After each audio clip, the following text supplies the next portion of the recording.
હરિદ્વારથી ગુજરાત પાછું જવાનું એટલે ટ્રેનમાં બેસી ગયા. આખો દિવસ ટ્રેનમાં જવાનો. મામાનો ભાઈબંધ મળી ગયો એટલે ગરમીના એસી વાળા ડબ્બામાં બેહવા આવતા રહ્યા ને ફૂલ મોજ કરી નાખી. ઘડીકમાં તો વાતાવરણ બદલાઈ ગયું. સાંજે હુવાનો વારો આવ્યો તો સીટ નો મળીને નીચે હુવું પડ્યું.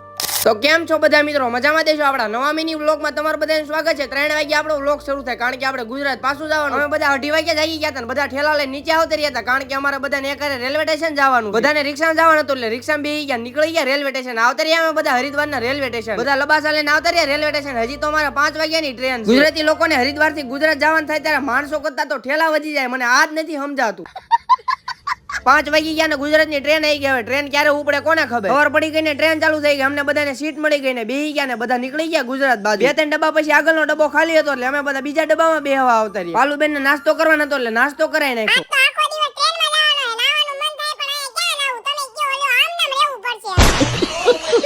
હરિદ્વારમાં તો ટાઈટ વાતી હતી કારણ કે ગરમી જતી એટલે બાણે ઉભા રહેવા આવતા રહ્યા. એક નંબર પવન આવતો. અમારે બધાને નાસ્તો કરવાનો હતો એટલે થેપલા કાઢ્યા. અમે બધા નાસ્તો કરવા બેસી ગયા. નાસ્તો કરી લીધો પછી તો આપણા મામાના ભાઈ બનાવે કે હાલો એસી વાળા ડબ્બામાં આટો મારવા જઈએ. પછી તો અમે બે ભાઈઓ આવતા રહ્યા એસી વાળા ડબ્બામાં આટો મારવા. 2 ટાયરમાં કોકની સીટ ખાલી હતી. પછી તો અમે બે ભાઈ બંધ હુઈ ગયા એસી વાળા ડબ્બામાં. એટલી મોજ આવે એની વાત જ જવા દો. ગરમી જ નથી થાય ત્યાં. ઘડીક બેઠા હતા, સમોસા આવ્યા. પછી તો બે ભાઈઓએ સમોસા ખાઈ લીધા. મફતનો નકરો એસી પવન ન ખાવે નકર હોરો પવન નીકળી જાય.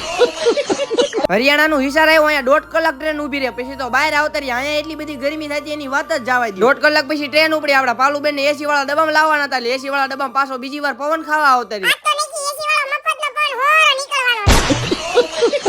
હળવે હાંજે પડતી જાય છે. નાનકાનું વાતાવરણ બદલાઈ જાય છે. ઘડીકમાં તો વરસાદ જેવું વાતાવરણ થઈ ગયું. આપડા ડબ્બામાં બેવાય અહીંયા તો અડધા જણા હુઈ ગયા હતા. પછી તો નાસ્તો આવ્યો ને નાસ્તો કરી લીધો. 10 વાગ્યા ને બધા થાક્યા પાક્યા હુઈ ગયા. હવે મારે હુવાનું છે. મને તો સીટ નથી જડતી. કલાકથી સીટ ગોતતા હતા, ન મળી. પછી તો નીચે કેબિનમાં જગ્યા હતી, ચાદર પાથરીને હુઈ ગયા. તમે બધા ફોલો તો કરી નાખો.